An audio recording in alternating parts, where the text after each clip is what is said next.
Episode 1 में हम इस कहानी का हीरो जियांग को देख पाते हैं जो एक गॉड होता है और वो बहुत ही ज़्यादा पावरफुल होता है, लेकिन उसकी वाइफ ही मर चुकी थी।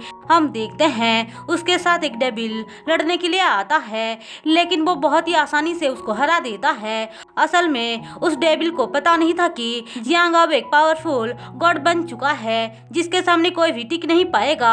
अब वो इमोर्टल है। जो बात जानकर वो डर जाता है और उससे माफी मांगने लग जाता है, लेकिन जियांग उसको माफ नहीं करता है। उसको खत्म करने के बाद वो बाकी लोगों को कहता है कि मैं यहाँ से जा रहा हूँ, तुम यहाँ का प्रोटेक्ट करना। दरअसल वो अपनी वाइफ को वापस पाना चाहता था क्योंकि उसकी वाइफ मर चुकी थी जिसका नाम फेई होता है। तो टाइम ट्रैवल कर पास्ट में जाकर अपनी वाइफ को बचाना चाहता था, इसलिए सबके मना करने के बाद भी वो वहाँ पे चला जाता है। बाकी सब कह रहे होते हैं कि अगर वो ऐसा करेगा तो उसकी शक्तियाँ कम होने लग जाएंगे, लेकिन वो कहता है कि फेई के लिए मैं कुछ भी कर सकता हूँ। हमें पता चलता है कि जियांग हजारों सालों से फेई के लिए इंतजार कर रहा था। अब वो इमोर्टल बन चुका है तो टाइम ट्रैवल करना उसके लिए पॉसिबल है, इसलिए वो सीधे 2024 में आ जाता है, जहाँ पे वो सोच रहा होता है कि कैसे आज के दिन फेई ने सुसाइड कर लिया था और कैसे भी करके आज उसको बचाना है। यही सब सोचकर वो पास्ट में आता है। हम यहाँ पे एक ओल्ड मैन और उसकी ग्रैंड डॉटर को देख पाते हैं। हमें पता चलता है कि ये ओल्ड मैन जो है इसका नाम लू है और ये एक मार्शल आर्ट्स का मास्टर होता है। वो अपनी ग्रैंड डॉटर होलियांग से कह रहा होता है कि जरूर कुछ होने वाला है, मुझे ऐसा लग रहा है कि सीनियर मुझे बहुत जल्दी मिलने वाले हैं। अब सीन शिफ्ट होकर हमें फेई को दिखाया जाता है। वो कुछ गुंडों से बचकर भाग रही होती है, लेकिन वो पकड़ी जाती है, इसलिए वो सीधे ब्रिज के ऊपर चढ़कर बोलती है कि मैं उस आदमी से शादी नहीं करना चाहती हूँ। पता नहीं क्यों सारे लोग मुझे मिलकर उससे शादी करने के लिए बोल रहे हैं। उससे शादी करने से अच्छा मैं अपनी जान दे दूंगी। वो मरते टाइम जियांग को भी याद कर रही होती है। उसको याद करते हुए वो ब्रिज से कूद जाती है, लेकिन तभी वहाँ पे जियांग आकर उसको बचाता है। वो जैसे ही जियांग को देखती है नाराज होकर बोलती है कि तुम अभी तक कहाँ थे और अब मुझे बचाने के लिए आ गए। तुम्हें शायद पता नहीं है कि तुम्हारे जाने के बाद मेरे साथ क्या क्या हुआ। तुम तो बड़े आराम से यहाँ से निकल गए। ऐसा बोलकर वो उसको बहुत सारी बातें सुना रही होती है। तभी उन दोनों की तरफ एक गाड़ी आती है, लेकिन जियांग उसको बचा लेता है और सोच रहा होता है कि आखिरकार मैंने तुमको बचा लिया। हम देखते हैं उसको भी चोट लग जाती है और उसकी शक्तियाँ कम होने लग जाता है। अब सीन शिफ्ट होकर हमें मास्टर लू को दिखाया जाता है।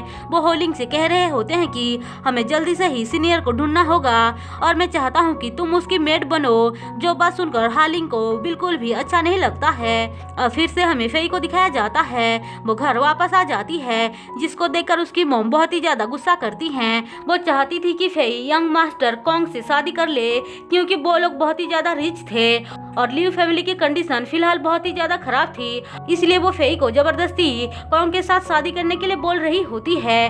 और उसकी ना मानने से वो उसको बहुत ही ज्यादा बातें सुनाती है और उसको मारने ही जा रही थी, लेकिन तभी वहाँ पे जियांग आता है और उनको रोक लेता है, जिसको देखकर वो कहती है कि तुम यहाँ पे वापस क्यों आए हो? 3 सालों से तो तुम गायब थे, तो फिर अचानक से यहाँ पे क्यों आए हो? हमें पता चलता है कि असल में जियांग फेई का हस्बैंड होता है और इन दोनों की शादी 5 साल पहले ही हो चुका है, लेकिन कुछ रीजन के वजह से जियांग वहाँ से 3 सालों से गायब था, जिस वजह से फेई उससे नाराज थी। फेई की मॉम कहती है कि आए हो तो फेई को यहाँ से डिवोर्स देकर ही जाना। ऐसा बोलकर वो उसको धमकाती है, लेकिन जियांग कहता है कि अगर फेई चाहेगी तो मैं यहाँ से चला जाऊंगा। ऐसा बोलकर वो फेई को उठने के लिए बोलता है, लेकिन फेई कहती है कि तुम यहाँ पे अचानक से क्यों आ गए हो और मुझे पता नहीं था कि तुम्हारा बिहेवियर ऐसा रहेगा। वो उस पे ही नाराज होकर अंदर चली जाती है। अब जियांग एक जगह पे आकर ध्यान लगाने लग जाता है और सोच रहा होता है कि फाइनली मैंने तुमको बचा लिया। अब सुबह होते ही हम होलिंग और लू को देखते हैं। वो लोग सीनियर को ढूंढते हुए वहाँ पे आते हैं तो उनको जियांग दिखाई देता है, लेकिन तभी वो एक पत्ते से उन पर हमला करता है, जो देखकर होलिंग पूछती है कि अभी कुछ हुआ था क्या?